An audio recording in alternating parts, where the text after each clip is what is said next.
आपको बता दें, हरियाणा कांग्रेस विधायक दल की बैठक के बाद इस समय प्रेस कॉन्फ्रेंस की जा रही है। विपक्ष के राष्ट्रपति पद के उम्मीदवार यशवंत सिन्हा मौजूद है, सीधे सुनवाते हैं।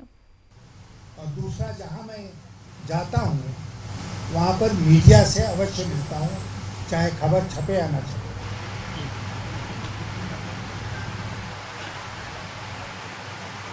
क्योंकि मीडिया के माध्यम से अपनी बात कहने और लोगों तक पहुंचाने में और इस पूरा जो चुनाव हो उसका संदेश लोगों तक जाए, उसमें ये बहुत कारगर है। तो हम लोग इसलिए ऐसा कर रहे हैं कि और मान लीजिए कि नेशनल इंटरनेशनल न्यूज़ नहीं बने, कम से कम लोकल न्यूज़ बनेगी और जिस अभियान में हम जुटे हैं उसका संदेश जनता तक पहुंचेगा। आप जानते हैं कि राष्ट्रपति के चुनाव में एक इलेक्टोरल कॉलेज होता है, उसमें एमएलएज होते हैं और एमपीज होते हैं। ये और नजदीक करके बोलता हूँ, ये एक आम चुनाव की तरह नहीं है जिसमें जनता की भागीदारी होती है। तो इसलिए उन लोगों से तो मिल ही रहा हूँ, लेकिन इस संघर्ष का संदेश जनता तक भी जाए, इसके लिए भी प्रयास करना। और क्यों आवश्यक है? इसलिए आवश्यक है कि पहले की चुनाव की तुलना में, राष्ट्रपति चुनाव की तुलना में इस बार का जो चुनाव है वो बहुत एक असाधारण परिस्थिति में हो रहा है। देश के जो हालात हैं वो आपको भी पता है, हमको भी पता है। एक अजीब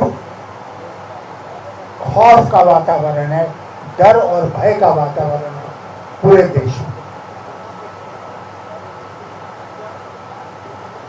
कोई हिंदू है तो मुसलमान से डरा हुआ है, मुसलमान है तो हिंदू से डरा हुआ है। समाज को सांप्रदायिक ढंग से बांटा गया है और ये दोनों मिलकर डरे हुए हैं सरकार से और खास करके सरकारी एजेंसियों से। मैंने प्रशासन और पब्लिक लाइफ में 60 साल गुजारे हैं।